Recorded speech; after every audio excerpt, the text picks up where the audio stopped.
Vai entrar no modo de gravação, beleza? Antes eu fiz o seguinte, eu fiz um resuminho dos dois tipos de sistema, que é o sistema conservativo e o sistema não conservativo. Então, para a gente poder retomar o assunto para resolver os exercícios. Então, sistema conservativos. Em física, um sistema conservativo é aquele onde somente forças conservativas realizam trabalho. Em outras palavras, o trabalho das forças não conservativas, que são as dissipativas, é nulo. A importância em estudar-se os sistemas conservativos reside em sua propriedade de conservar a energia total. Então, quem que são essas forças conservativas? Por exemplo, a força peso. Força peso é uma força conservativa porque ela não depende da trajetória, ela depende da posição inicial e da posição final para a realização de trabalho. Aí os sistemas não conservativos. Num sistema de forças não conservativos, há variação da energia mecânica total. Eu pus um exemplo.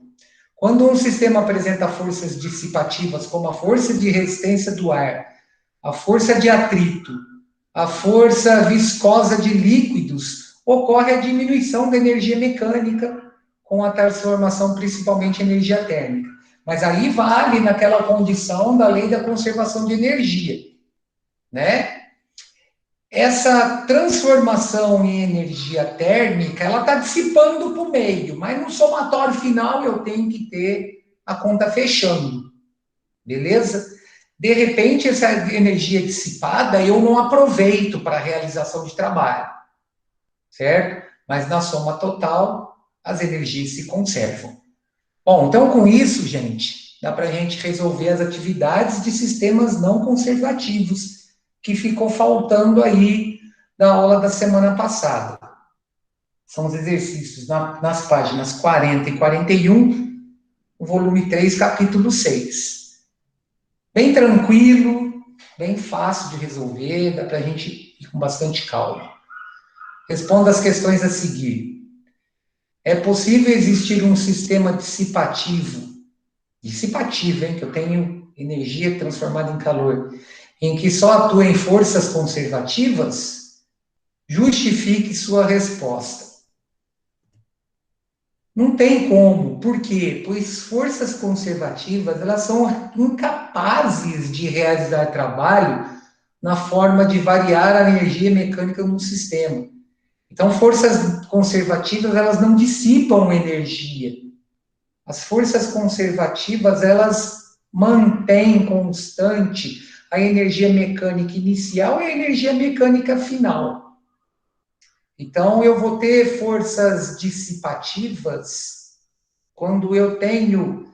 eu vou ter energia dissipada quando eu tenho forças dissipativas envolvidas, ou seja, forças que transformam parte da energia que estava relacionada ao movimento, por exemplo, em energia térmica. O atrito é uma força dissipativa. O atrito transforma parte da energia do movimento associada ao contato entre os corpos em energia térmica, tá? Letra B. Um bloco é lançado para cima em uma região em que o atrito com o ar não é desprezível, ou seja, tem força dissipativa. A energia mecânica do sistema é de 50 joules no solo e de 40 joules no ponto de altura máxima. Por que a energia mecânica não se conservou? Bom, eu não tive conservação da energia mecânica nesse caso, porque a força de resistência do ar transformou parte da minha energia em energia térmica que foi dissipada para o mesmo. Então, ó... eu coloquei na letra A, eu me esqueci, uma força é dita conservativa quando o seu trabalho é independente da trajetória. Em outras palavras, ao se mover sobre a ação dessa força, uma partícula de um ponto A para um ponto B, o trabalho é independente da trajetória percorrida por eles. Então, para responder a letra B agora, o que vai acontecer? A energia mecânica não foi conservada lá, ela era inicialmente no solo era 50 e no ponto de altura máxima era 40, ela não foi conservada em virtude da ação de forças não conservativas, como a força de atrito do bloco com o ar. Beleza, gente? Até aqui, tranquilão, posso continuar sossegado, sem problema? Sim. Eu só vou dar uma verificada na presença, para a gente não ter problema depois. A Catarina que está com problema de internet, né?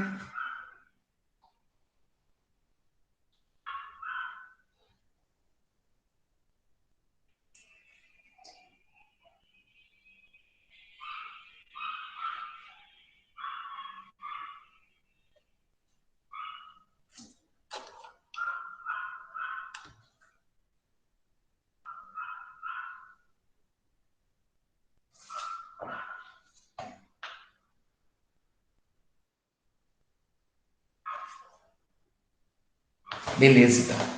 Então vamos lá. Vamos por 2. Exercício 2.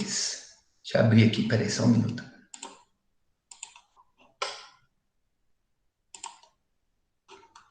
Deixa eu fechar isso aqui, porque você me impede de eu abrir. Então, está respondido. O exercício 2, ele diz o seguinte.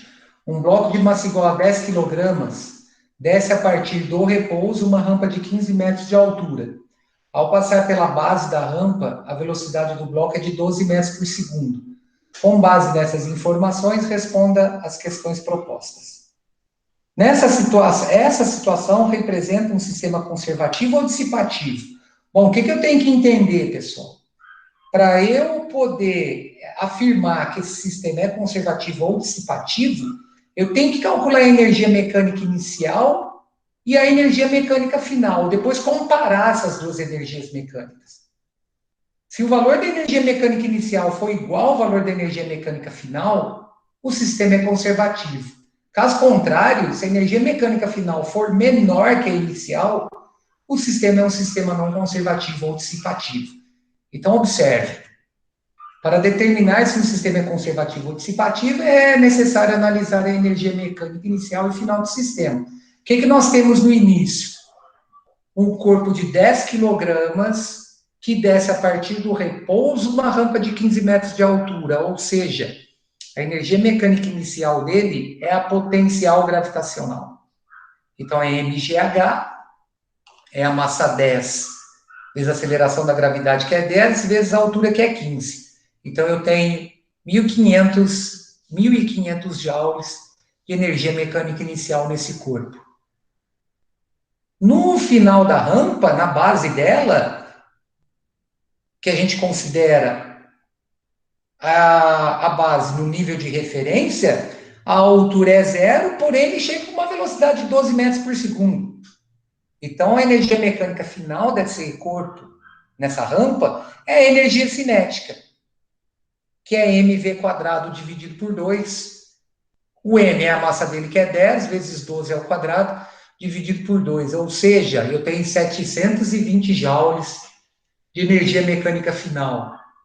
Ou seja, como houve perda de energia durante esse percurso, isso significa que parte dessa energia foi dissipada na forma de calor. Então, esse sistema é um sistema dissipativo. Beleza? Olha lá, os resultados são diferentes.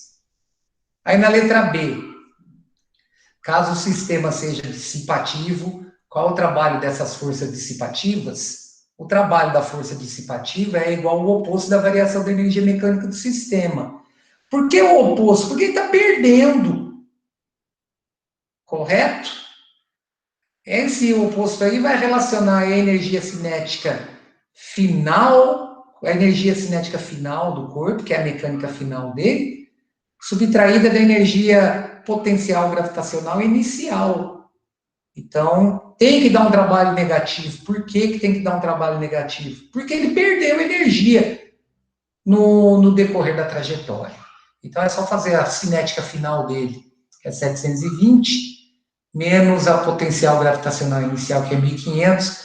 Então, ele perdeu 780 joules de energia. ele dissipou 780 joules. O trabalho da força dissipativa é de menos 780 joules. Tá? Bom, exercício 3.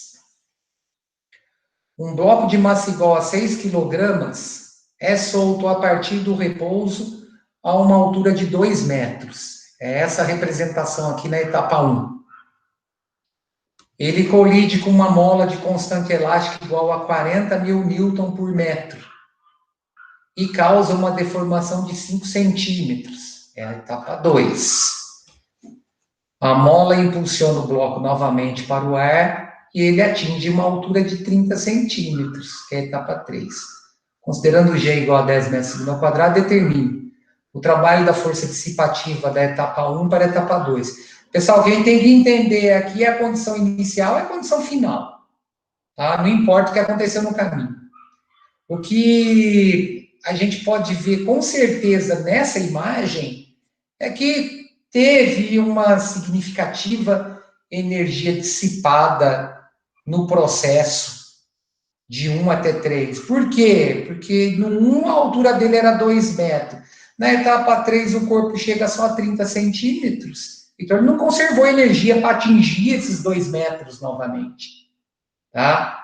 Então a gente vai sempre relacionar a condição nas etapas estabelecidas. Tá? Então o trabalho da força dissipativa da etapa 1 para a etapa 2, na etapa 1 eu tenho energia potencial gravitacional. Na etapa 2, como esse corpo comprimiu a mola, eu tenho potencial elástica. Olha lá, ó. O trabalho da força dissipativa é a variação da energia mecânica. O que é a variação da energia mecânica? É sempre a energia mecânica final menos a energia mecânica inicial. Aí eu vejo quem é final e inicial relacionado às etapas. A final nossa é a etapa 2. É a potencial elástica, está aqui, ó. A inicial nossa é a etapa 1. É a potencial gravitacional. Então, o que é potencial elástica? K ΔX quadrado sobre 2, onde K é a constante elástica da mola. ΔX é a deformação em metros sofrida pela mola. M é a massa do corpo, G é a aceleração da gravidade, e H é a altura que esse corpo se encontrava na primeira etapa, no início. Então, trocando os valores, eu tenho 40.000 vezes 0,05, que é esse 5 centímetros transformado em metros, dividido por 2, menos 6 da massa do corpo, tá beleza, que está em quilograma, 10 da aceleração da gravidade, e a altura, por que é 2,05? Vamos entender. Porque eu tenho que considerar tudo que ele deslocou na vertical. Os 2 metros que ele se encontrava da mola e a deformação de 5 centímetros. Então, por isso que aqui é 2,05. Então, ó, essa expressão aqui, numérica, dá 50 o resultado. Essa daqui dá 123. Então, dissipou 73 joules. Beleza? Tá aí, ó. Aí na letra B, o trabalho da força dissipativa da etapa 2, que está relacionada à força elástica, para a etapa 3, que é o corpo associado a 30 centímetros de altura, depois que a mola voltou à condição natural. Então, ó, essa energia, essa força, o trabalho dessa força dissipativa vai ser a variação da energia potencial gravitacional, que é a etapa 3, menos a energia potencial elástica, que é a etapa 2. Então, vamos entender. O que é potencial gravitacional? É mgh. O que é potencial elástica? K ΔX quadrado dividido por 2. Aí eu tenho que interpretar os valores. Massa do corpo é constante, foi dado exercício. 6. A aceleração da gravidade no local, 10. Aí, por que a altura aqui é 0,35? Porque na etapa 2, essa mola está comprimida 30 centímetros, de 30 centímetros. Na etapa 3, ela alcança uma altura de 30 centímetros. Aqui ela está comprimida de 5 centímetros. Deixa eu corrigir isso. Na etapa 2, ela está comprimida de 5 centímetros. E na etapa 3, ela alcança uma altura de 30 centímetros depois que a mola restitui a sua forma natural. Então, a distância que ela percorre na vertical é de 35 centímetros. Por isso que é 0,35 aqui. Então, ó, aqui não muda nada, tá? A energia potencial elástica na etapa 2 mantém constante. Não tem agente externo aqui. Então, eu tenho esse produto de 6 por 10 por 0,35 dá 21, multiplicando isso todo mundo aqui.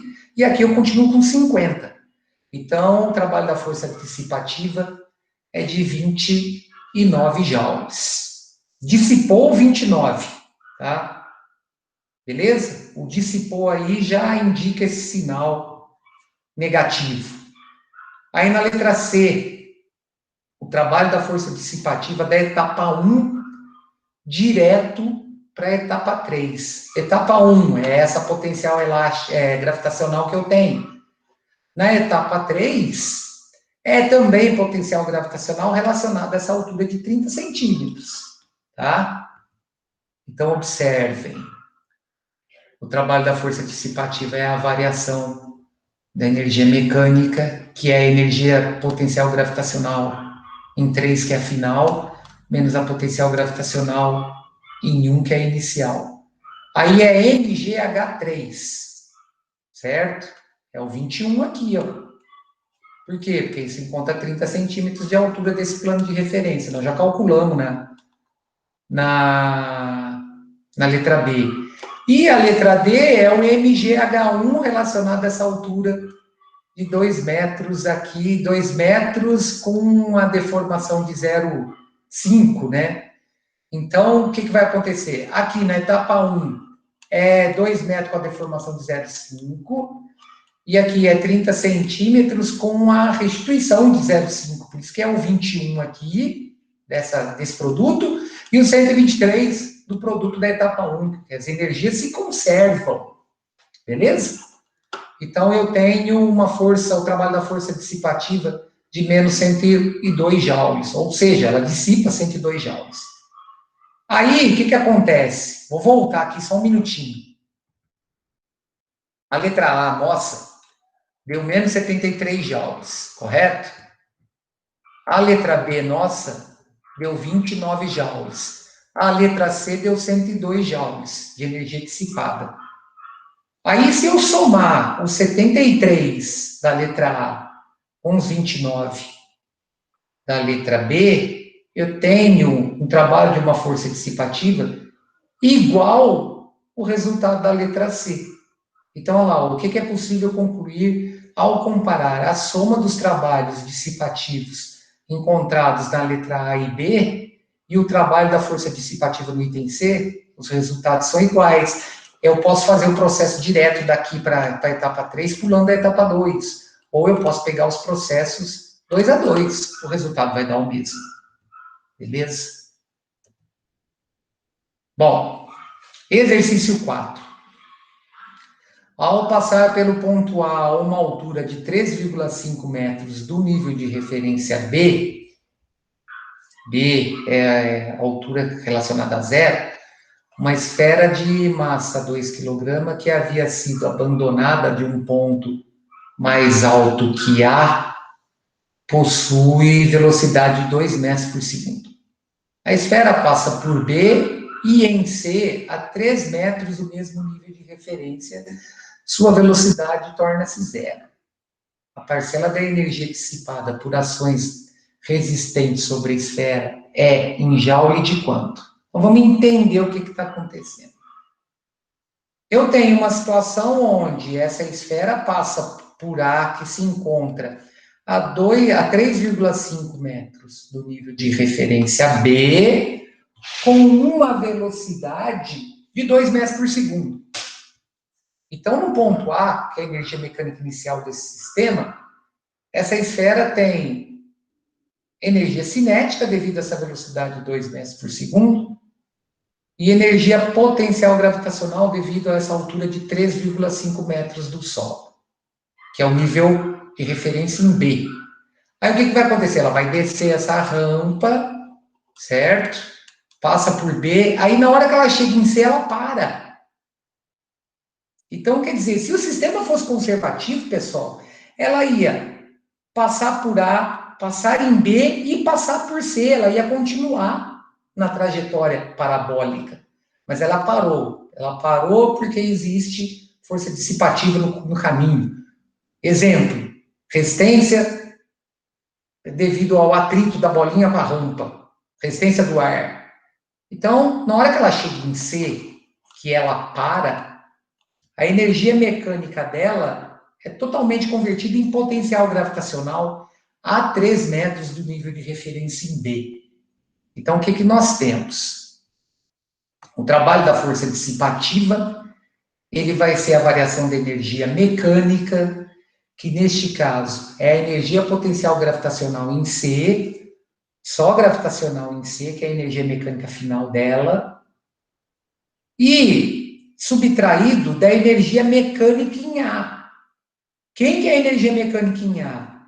É a cinética que ela possui, porque ela passa com 2 metros por segundo, e a potencial gravitacional por estar a 3,5 metros do nível de referência em B. Então, ó, potencial gravitacional em C, mghc. A cinética em A, mv, A quadrado, dividido por 2. E a potencial gravitacional em A, mgha. Ou seja, a massa, no caso, é a mesma, não posso cancelar a massa, tá? Não é igual aqueles outros exercícios de quarta-feira passada que eu podia cancelar a massa, lá eu podia cancelar a massa porque ela era fator comum nos dois membros, aqui eu não posso cancelar, ela não é fator comum, porque eu não tenho massa no primeiro membro. Então, ó, a massa de 2 quilogramas, aceleração da gravidade de 10, e do exercício, em C, ela se encontra a 3 metros do nível de referência. Aí, massa continua 2, a velocidade da esfera ao passar pelo ponto A, 2 também, fica 2 ao quadrado, tudo dividido por 2. Massa 2, aceleração 10, a altura em relação ao nível de referência B, 3,5 metros. Aí é só multiplicar aqui, né? 60 é o resultado desse fator aqui, desses fatores. Aqui eu posso cancelar o 2 com 2, dá 4. Dá esse 4 aqui. E aqui, 70. Então, na verdade, eu fiquei com 60 menos 74. Então, o trabalho da força dissipativa é de menos 14 joules. Aí, o exercício, os itens do meu exercício, A, B, C, D e E, não tem sinal de negativo. Por que não tem sinal de negativo? Porque o texto diz que ele quer que calcule a parcela de energia dissipada por ações resistentes sobre a esfera.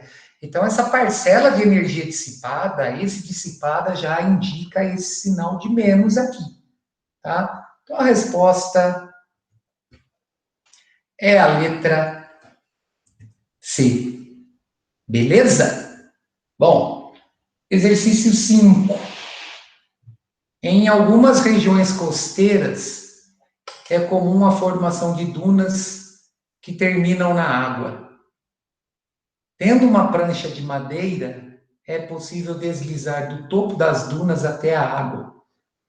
Um turista de massa igual a 75 quilogramas desce uma duna de 16 metros de altura. Então, já tenho aí a altura do nível de referência, a massa da pessoa, né? Sabendo que 20% da energia mecânica é perdida em decorrência do atrito da prancha com a areia, determina a velocidade com que a pessoa chega na água. Então, se 20% da energia mecânica é perdida, ele utiliza apenas 80% da energia mecânica inicial. Correto? Olha lá, ó. Hoje cortou um negócio aqui que eu não queria que cortasse agora, não. Se 20% da energia mecânica é dissipada, olha lá, foi perdida, em virtude da ação da força de atrito, temos que a energia mecânica final será igual a 80% da energia mecânica inicial. Quem que é a energia mecânica final desse corpo? É a energia cinética, porque ele chega a uma velocidade qualquer na base dessa duna. Quem que é a energia mecânica inicial nesse sistema? É a potencial gravitacional. Então, essa mecânica final, que é a cinética, ela é 80% dessa mecânica final, que é a potencial gravitacional. Aqui eu posso cortar massa, tá?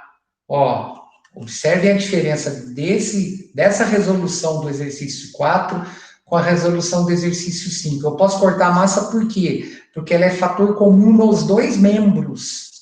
Então, para que eu vou substituir o 75? Se eu vou cancelar no final? Só para fazer conta a mais, né? Eu já posso cancelar a massa antes de substituir resultado, porque ela é fator comum nos dois membros. Cuidado, hein? Eu só posso fazer isso quando ela é fator comum aos membros, aos dois membros da equação. Agora aqui ficou fácil. Esse 2 passa multiplicando o segundo membro, G é 10, se não for dado a gente considera 10. H é essa altura de 16 metros que se encontrava no início da duna. Então, ó, vai dar 0,8, que é a parcela da energia mecânica que ele aproveita, vezes 10, que é a aceleração da gravidade, vezes 16, que é a altura da duna, vezes 2, que é o denominador da energia cinética aqui, né? Vai dar V quadrado igual a 256, tirou a raiz quadrada, 256 é um quadrado perfeito, o resultado dessa conta dá 16 metros por segundo. Bom, pessoal, com isso, eu já vou entrar no segundo assunto. Eu não vou deixar a tarefa para hoje pelo seguinte, porque agora é tudo picadinho, tá? Vem um assunto, entra atividade. Então, eu fico picando atividade. Então, vou fazer o seguinte, como quarta-feira a gente tem 2 aulas, eu vou incluir todas as atividades no final da aula de quarta-feira, tá? Então, na aula de quarta-feira, nós vamos ter atividades relacionadas a sistemas não conservativos e, tudo dando certo, nós vamos ter atividades relacionadas à quantidade de movimento e a impulso. Então, eu junto tudo numa única atividade para não ficar entregando atividade separada e eu ter que juntar tudo aqui, montar uma pasta única. Então, entrega tudo junto, já fica beleza. Só para encerrar, eu queria só dar uma dica para vocês. Aquele trabalho que eu mandei para vocês na quinta-feira, o trabalho é individual, certo? E tem um detalhe no trabalho. Não tem um trabalho igual. Eu montei 12 trabalhos, cada um com 10 questões diferentes. Então, como é para entregar dia 25, não deixa para fazer o trabalho na última hora. Porque pode acontecer do tempo não dar. Toda a matéria do trabalho, ela está no YouTube, está no meu canal no YouTube, com desenvolvimento de teoria, com resolução de atividades, com revisão, está tudo lá no YouTube. Então, quem tiver paciência depois, vai pegando as partes relacionadas às questões e vai dando uma olhada nas explicações, tá? Então, o meu conselho, não deixa para a última hora, porque vai ter um pouco de aperto na hora de resolver o trabalho, tá? Porque a gente tem uma data que eu tenho que cumprir essa data, porque na outra semana, na segunda-feira, após dia 25, eu já tenho que entregar a nota na secretaria da escola. Beleza, gente? Eu não vou entrar em quantidade de movimento agora, porque senão eu tenho que voltar na aula de quarta-feira no mesmo assunto. Eu vou encerrar a aula por aqui, na quarta-feira à tarde, a gente vê esse assunto, já resolve a atividade relacionada a isso. Beleza, gente? Então, um abraço para todo mundo, bom resto de tarde. Até quarta-feira, pessoal. Tudo de bom aí. Tchau. Tchau, gente. Tchau, Maria Clara. Tchau, Dudu. Professor. Falou, Tchau, Eugênio. professor. Tchau, Giovana.